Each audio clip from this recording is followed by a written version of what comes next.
that healthcare is an important part of our life. Therefore, the next session will discuss about COVID-19 and the future of healthcare. We are excited to have these speakers. The first one is His Excellency Mr. Budi Gunadi Sadikin, Minister for Health of Indonesia. And then we also have His Excellency Mr. Ong Ye Kung, Minister for Health of Singapore. Mr. Yet Kum Meng, Chief Executive Officer and Executive Director of OUE Lippo Healthcare Limited.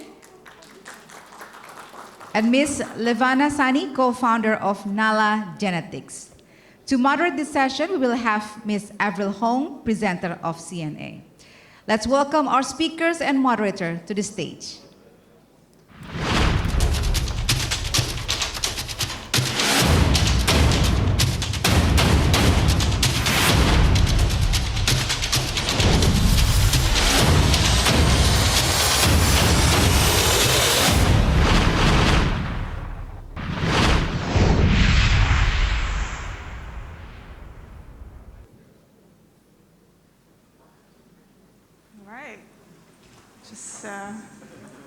Thank you for joining us, Minister Budi.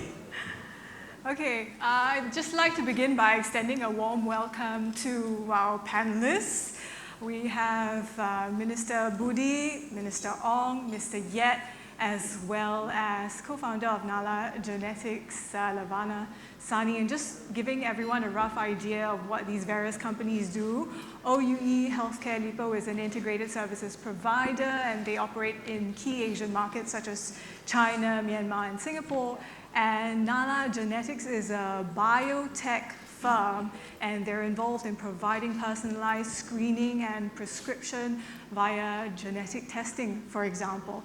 So as we know, COVID-19 has, shaped what we might see for the future of healthcare. It's left an integral and a very indelible mark on the industry. And this afternoon, we'd like to discuss just that and how we might be seeing these structural transformations in the industry as we shift from treatment to prevention, from healthcare to health. And we'd like to focus on the role of the government in its policy approach in building resilient healthcare systems, the role of the private sector as well, and how it can help to enhance access to healthcare services.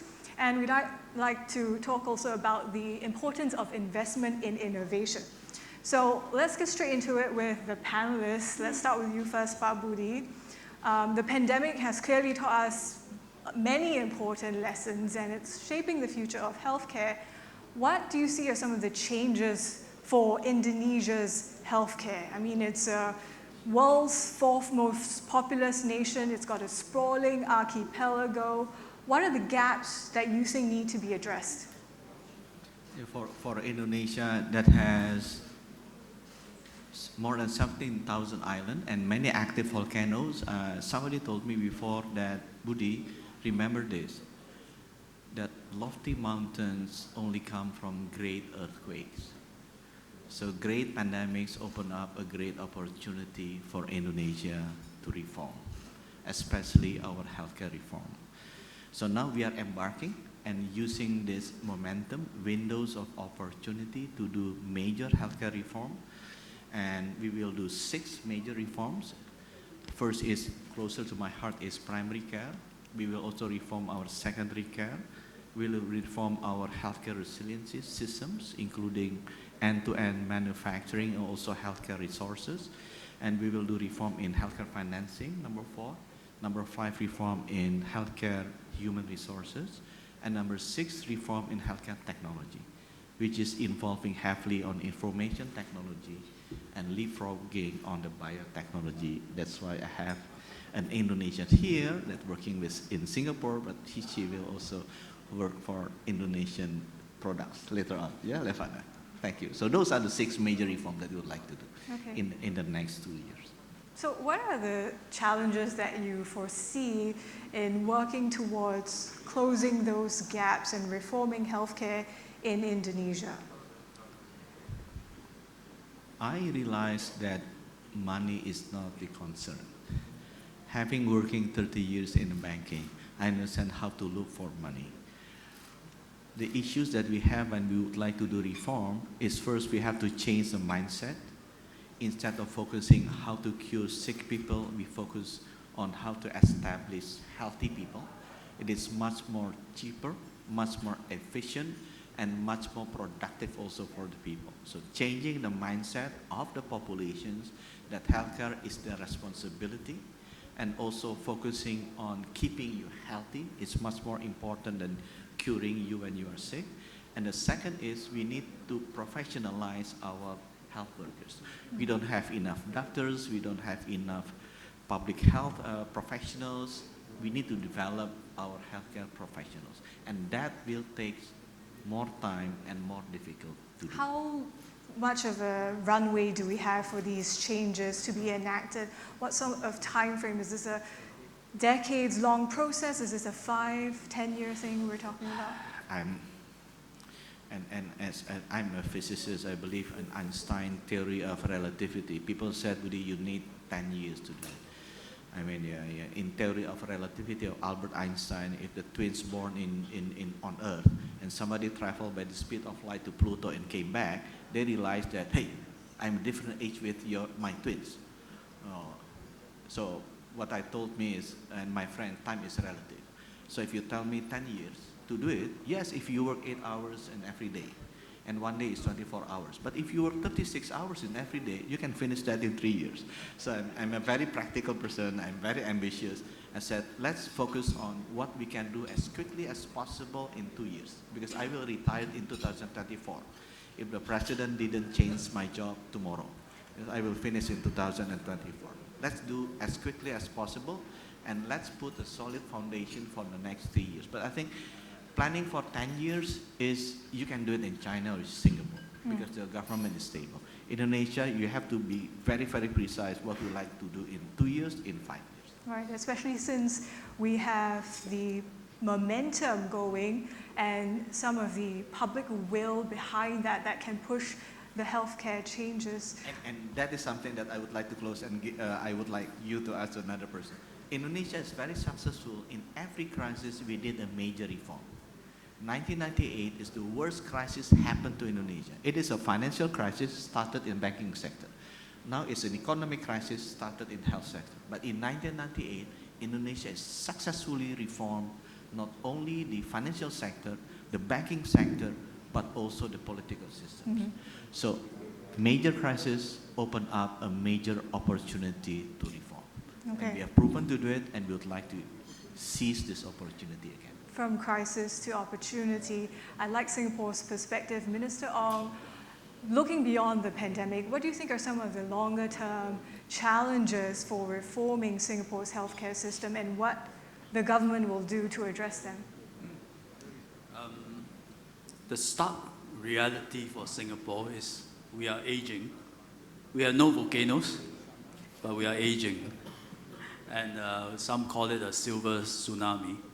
So just to have a scale of the issue, now 1 in 6 residents in Singapore is above 65. By 2030, it's 1 in 4. So people get older, they just fall sick more often. So as it is, healthcare economics is probably the most complex compared to all other sectors. 3 things, I feel, if I'm oversimplifying, but 3 things is driving the cost of healthcare and burden on ourselves and our family. I call it love, logic, time. Yeah. Love, because as your loved one falls sick, in Asian society especially, our mindset is do whatever it takes to help the person survive, even if it means painful, expensive, and sometimes futile treatment. But we spend anyway, just for our loved ones. 2 is logic. I call it logic because when there's insurance, there's buffet syndrome. There's buffet syndrome, you overconsume, you push up costs, you go into unnecessary treatment sometimes. That's the second thing that drives up healthcare costs and the entire escalation of burden. 3rd is time. That's when Einstein comes in. Huh? the march of time is relentless. When you age, you just fall sick. And in the case of Singapore, it's not just aging, but age for age, people are actually getting less healthy. You get more chronic illnesses.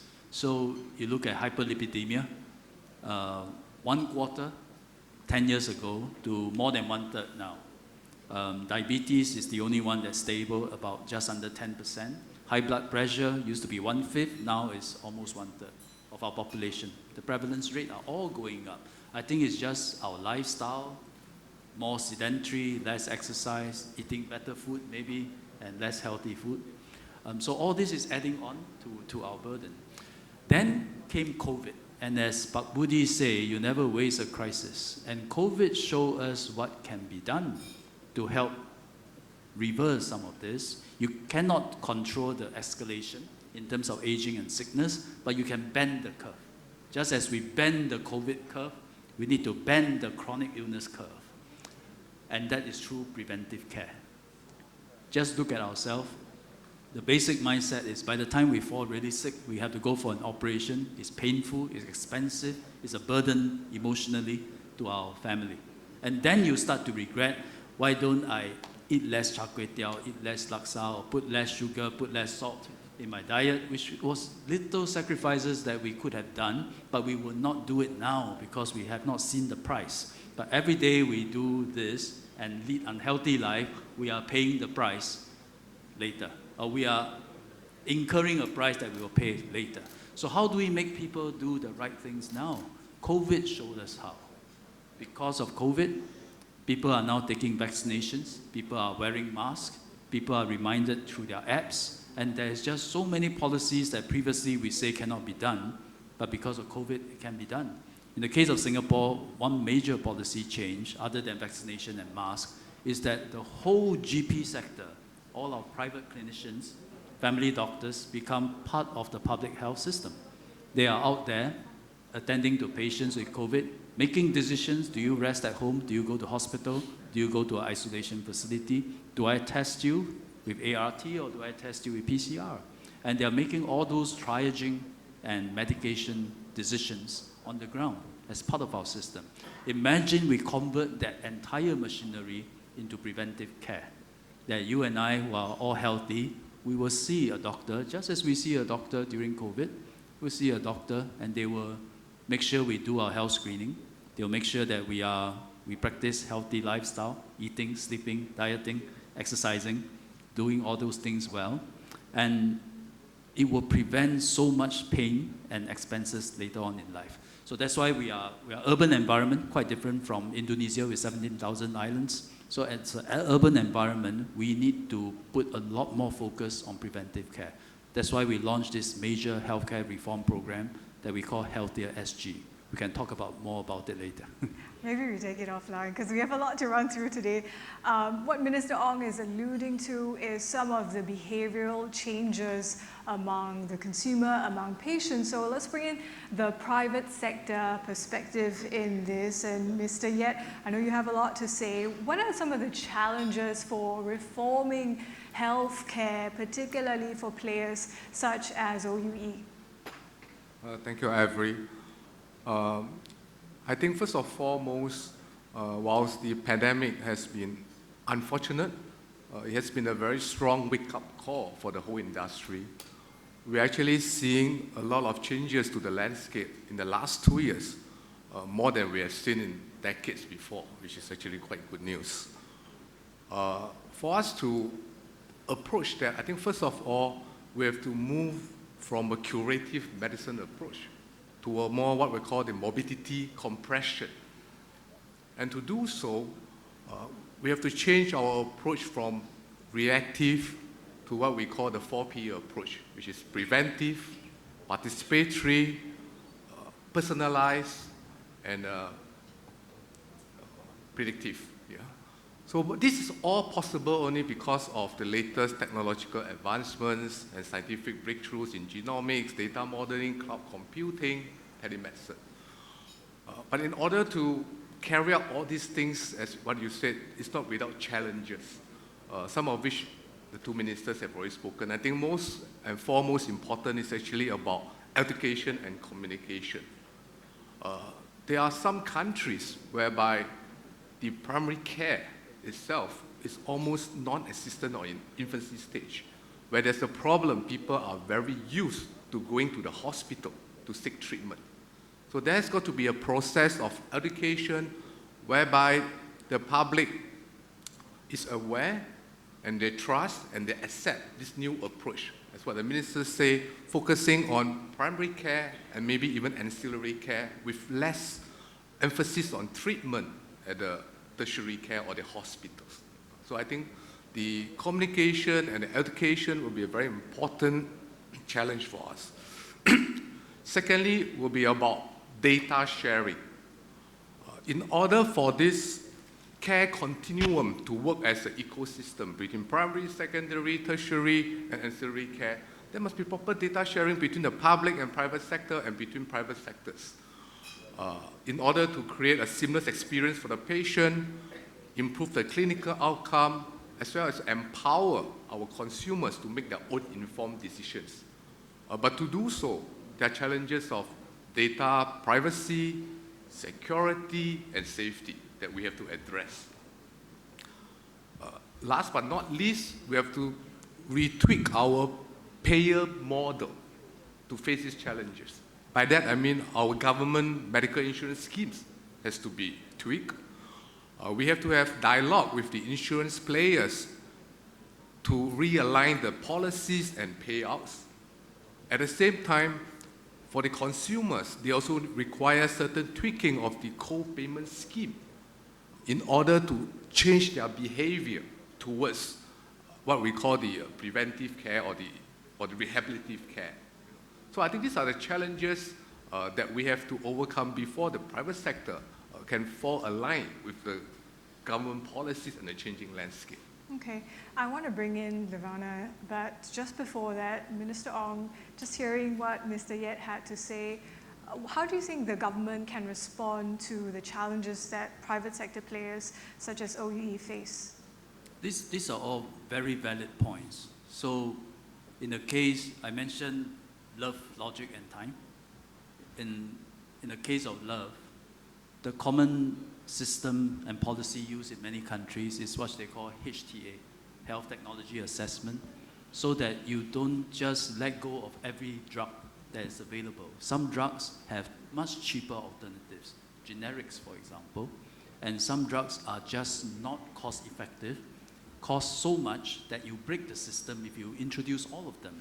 The US is one example where there is less control of what kind of drugs and treatment are available in the market, but everywhere else in the world, in UK, EU, Australia, New Zealand, there's always such a system. So that's how you try to regulate the prices of treatment. Second, on logic, and I think the point was made that insurance schemes need to encourage co-payment so that there's always some skin in the game and you don't have a full buffet syndrome.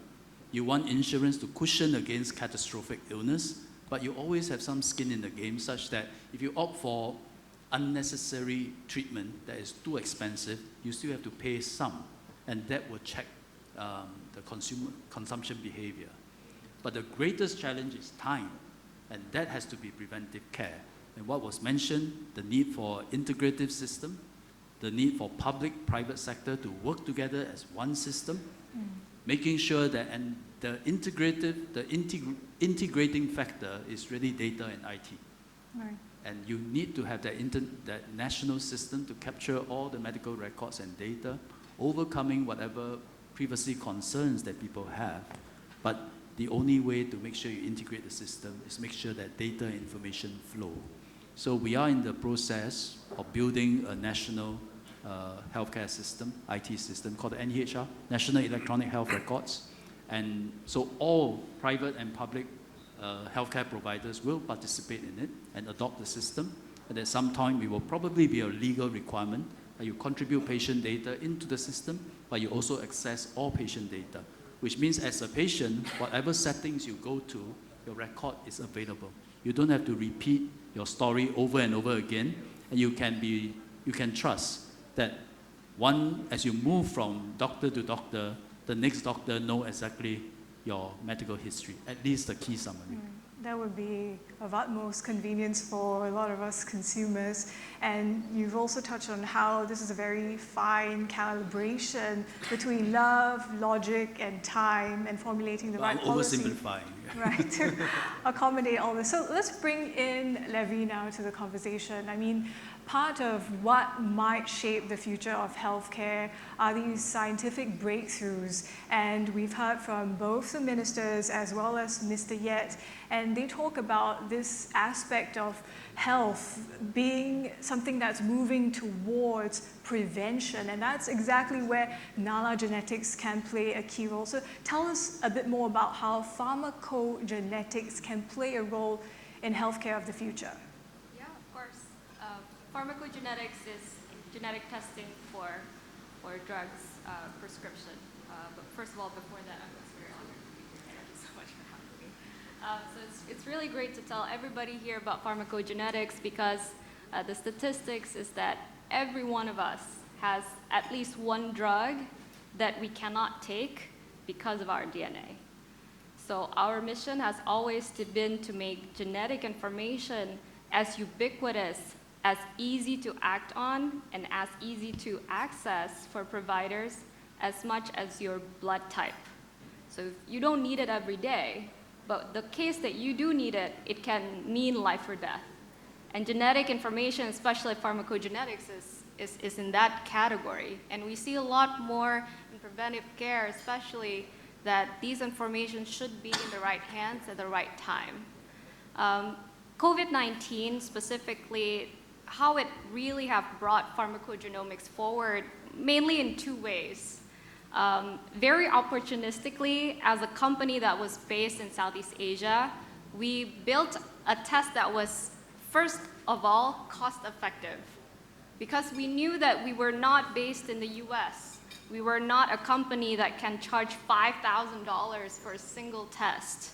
We wanted to make sure that everything that we built, our first pharmacogenomics test, could run on a qPCR.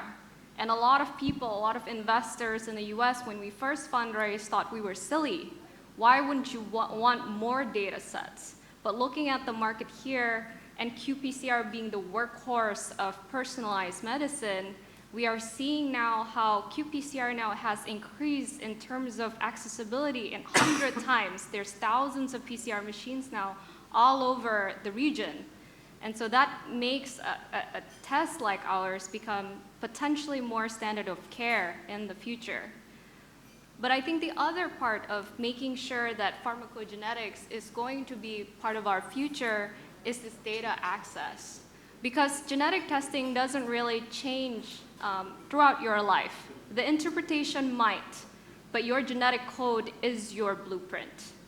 That means that once you get tested, one doctor needs to be able to talk to the other doctor, and the other doctor needs to be able to tell the other person, hey, I've prescribed this medication, and this medication can react with the genetic information and another drug.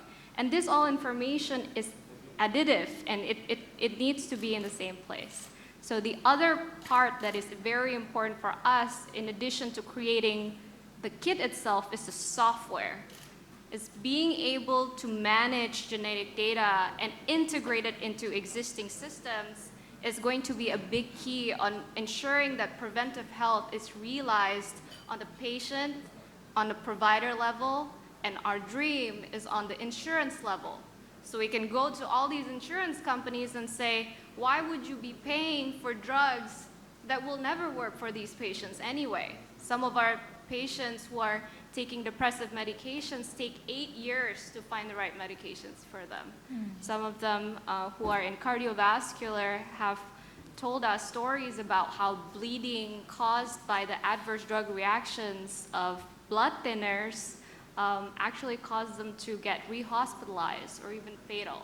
So this pharmacogenomics information, one, from making sure that it's accessible on the lab level, number two, generating that data set and then integrating it into electronic health records are going to be a key kind of goal for pharmacogenomics in the future, and I'm sure a lot of preventive action as well. Right, so data access and perhaps sharing, and then software, all this is also, testament for how a key part of the healthcare evolution will require a digital transformation. So, Pak Budi, maybe let me bring in your thoughts on this. For Indonesia, which aspects of the digitalization of the industry are a priority for the country as it works to strengthen access to healthcare services and infrastructure? Our sixth reform is reform in healthcare technology, which consists of information technology and also biotechnology. I would like to touch briefly in information technology because that is my strength. But since I learned a lot about biotechnology, it is Levana's strength, I would like to explain a little bit more and use some time. In information technology, COVID-19 helped us. We engage telemedicine companies, 17 of them, that can serve the call up to 40,000 to 50,000 per day. And we deal with this 17 startup to help the Indonesian government to do teleconsultations because the doctors doesn't want to see the patients during COVID. And then we also deal with the logistics startup to deliver the drugs because we have many countries. And the peak that we have delivered is about 20,000 package of drugs every day based on 40,000 calls. That goes to the 17 telemedicine startup. Our next reform, hopefully I will sign the regulations on July, is we would like to standardize Indonesian electronic medical record using the FHIR standard in the US of WHO. And it's not only for hospital, but also for pharmacists and also labs, also primary clinics. So everything will be digitalized. And we have the citizen health apps already, the Peduli Lindungi. To be honest, I learned from Trace Together. I have to be honest. We asked permissions from the Singaporean ambassador to copy the logics of the Trace Together, and we make it Peduli Lindungi. But this application has been downloaded close to 100 millions, and to be used 60 million every month. But it consists of information about vaccination, COVID, and also test PCR online from the 1,200 labs that we have. Now we would like to increase not only to vaccination, but if a baby's got ultrasound, the ultrasound result will be uploaded. If you go to medical checkup, your medical checkup data will be uploaded. If you go to a Prodia to check the labs result of your blood every 3 months, it will be mandatory, it will be uploaded because the data will be the ownerships of the patient. So this app, you will control everything, including I will ask Garmin also to link an Apple Health or something health to link the data individually to this person. And you can assign this data to your medical professional. So by entering your identity number, they can read all of your data from the labs, independent lab, independent hospital, independent pharmacists. And I will give them until the end of 2023 to comply. That is a good thing, having the power of the pen, signing the regulations. But I would like to share with you a little bit about biotechnology because Levana is here. I'm a physicist. I knew the inventions, the scientific invention of the atom in the early 90s. It led in industry revolutions on nuclear energy, lasers, laser technology, space stations, because of the scientific invention of the smallest thing of the particle called atoms. In the mid of 90s, there is another scientific invention of the smallest component of information called the binary digits that transform into industrial revolutions about computers, transistors, software, Google, Facebook, internet started from this scientific invention. And Levana is lucky because I just realized early in this century, there is another scientific invention, the smallest component of living things called DNA. So it started with physics, smallest component of physical things, and then smallest component of informations, and then smallest component of living things called DNA. It will lead into revolutions of monoclonal antibodies, gene therapy, stem cell therapy, mRNA vaccines, and the future will hold. So I strongly believe, Levana, the future is yours. This changes, scientific invention on the small things of living things will transform the healthcare technology in the future. Indonesia is blessed by God because we have a very rich biodiversity and genomic variety.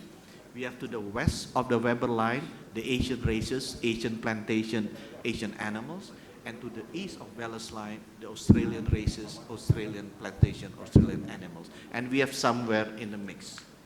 This is the new oil, this is the new data, that's why we would like to leapfrog in biotechnology investment, learning from my colleague from Singapore with major initiative in A-Star.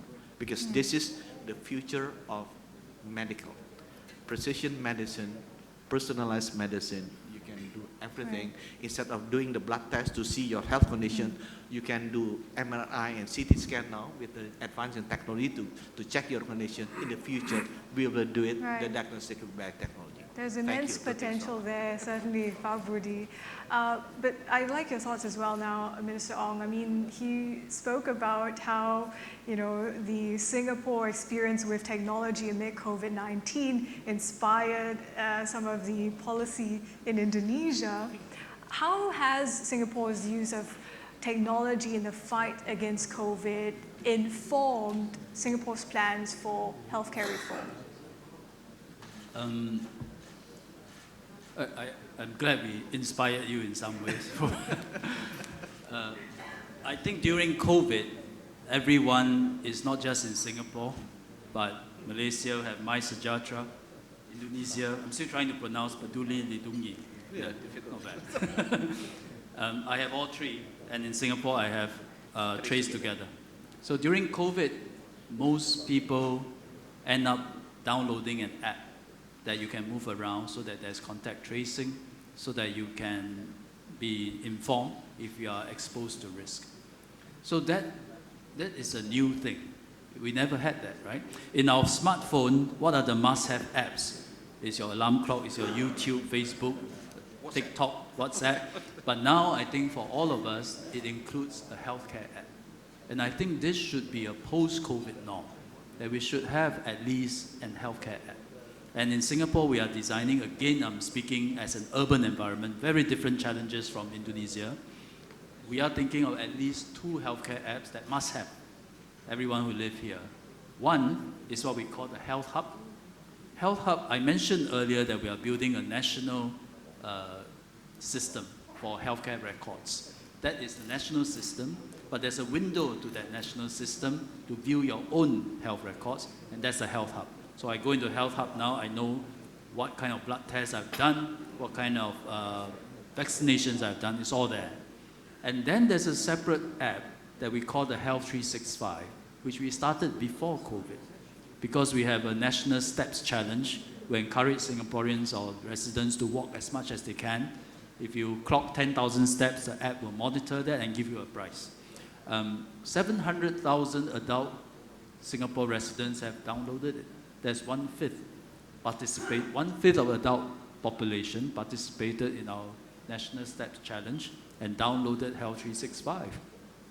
I think we need to upgrade the app in a few ways. Number one, go beyond counting steps to looking at what we eat, count the calories, count your sugar intake, monitor some of your vital signs, heartbeat and all that, calculate all, and have a record of all the activities that you do.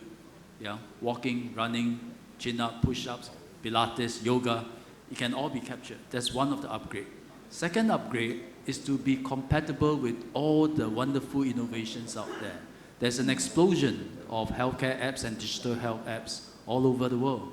We have now close to half a billion healthcare apps around the world. It's an industry of US 30 billion every year. And I think if we can, and we are already compatible with Garmin, with Fitbit, with Apple, so on and so forth. If we are open to all, then I think what we can foresee is that all of us, besides seeing a doctor, we also have a companion with an app, a semi-doctor that is staying with us in our smartphone that guide us to lead a healthier lifestyle. And in turn, pump data back to the national database. And I think what we are seeing is a very integrated healthcare guidance infrastructure to help us lead a better life. Right, and an incredibly streamlined sort of infrastructure as well. I see you nodding away, Mr. Yet, so maybe you'd like to weigh in on perhaps the role that OUE can play as we see these changes afoot. Yeah, hearing both ministers, I think Singapore and Indonesia is very fortunate because it seems our government is already doing or planning to do what has to be done. So from our private sector perspective, we believe healthcare reform has got to do a lot with accessibility to the public. We increase the reach, and innovations is actually key to this, which we have talked a lot this morning. As part of the process, we just got to incorporate the private sector because as we know, post-pandemic, with suboptimal health due to affluent population, aging population, so there's a limited budget to be spent by the government, which is increasing every year. So innovations and private sector involvement has to be key to part of this process. By that, there are a few areas that as a private sector, we also hope the government could help in. For example, leveling of the playing field, that we have only one set of standards, rules, regulations that apply to both public hospitals and the private sector, and a uniform enforcement of these rules and regulations between players of the private sector. This may be a bit surprising in some countries, but in other jurisdictions, this level playing field, in order to encourage private sector involvement, is very important. The other part is the government resources also has to be partly devoted for the growth of innovations in the private sector. I think this collaboration between the public and private sector has shown to be very successful during the pandemic. For example, in Singapore, whereby the vaccination centers, the clinics have all been used in the private sectors for COVID tests and vaccination. So it's actually a win-win and not only alleviated the burden on the public sector, at the same time, it creates a lot of accessibility for the public as well.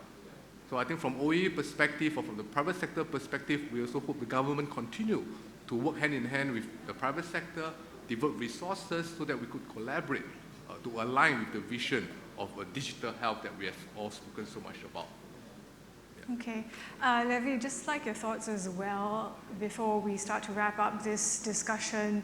And we heard from how Mr. Yet talks about all these challenges and the role between public and private sector. Is there anything you think the governments can do to help startups like Nalagenetics become better players and contributors to the healthcare ecosystem? Yeah, of course. So government for startups can play a lot of roles. I wrote down 4, but I'm sure there's a lot more. Number 1 is as a policymaker. So it decides what the ecosystem cares about. And that means that prevention, saying that in a national level, making sure that these are things that doctors, decision makers, and providers can actually repeat in board meetings, decision-making events is really important. One of the things that we really like in Singapore, for example, was the fact that previously pharmacogenomics testing could only be done by specialists who've had multi-year experience in genetics. There's very little of those. But today, genetic testing is a level 1 genetic test in Singapore, which means your GP could prescribe a test just to make sure that you are taking the right pain medication or taking the right statin medications. And that's powerful. In Indonesia, for example, the level of awareness that the providers currently are understanding of what genetic testing can do and wanting to adopt it in their own hospitals have seen tremendous growth in the past 2 years. So we're very excited about that. Number 2, I think, is as a payer or a client. And the reason I say that is because, like BPJS and also the system here in Singapore, is if we can sell to the government, that is the ultimate, the ultimate kind of client, no? Because a lot of the prevention strategies that we are trying to adopt takes into effect when scale is involved. It means that we can help the government save money, and we can also help patients increase the quality of life. So as a payer and as a client, I think it's a very important aspect to startups being able to thrive. And I think the third one is as a collaborator. Collaborator as in there's a lot of initiatives, for example, in genomics in Singapore is SG10K, in Indonesia, something very exciting brewing. And we are very excited to be collaborating with these companies. These are how really powerful startups in the UK and the US first introduce themselves in the market. They're partners of, say, SG10K in the UK was UK Biobank, right? And in other places, it was different types of biobanks. So being able to come out with that level of confidence and learnings is going to give a lot of the private sector a lot of confidence. I think number 4 is as a sponsor or investor, and we're very excited to see a lot of the funds coming out from both Singapore, Indonesia, and other places as well. And more of that is definitely going to be needed, especially as technologies are being developed earlier and earlier in this region. So we're not only copying things from other places, but we're making our own level of basic research and translating that into the market. And I think there's a lot of gap funding in between that is needed, and the government will play a lot of support for that. So we're very excited for all of that. There is immense potential there, not only for Nalagenetics, but also OUE, Lippo Healthcare, to contribute to the healthcare ecosystems in both Indonesia and Singapore. So at this point, I'd like to extend my appreciation to our panelists, Pak Budi, Minister Ong, Mr. Yet, and Ms. Nirvana for sharing their time as well as their vision for what the future of healthcare might look like. Thank you, all four of you. Thank you.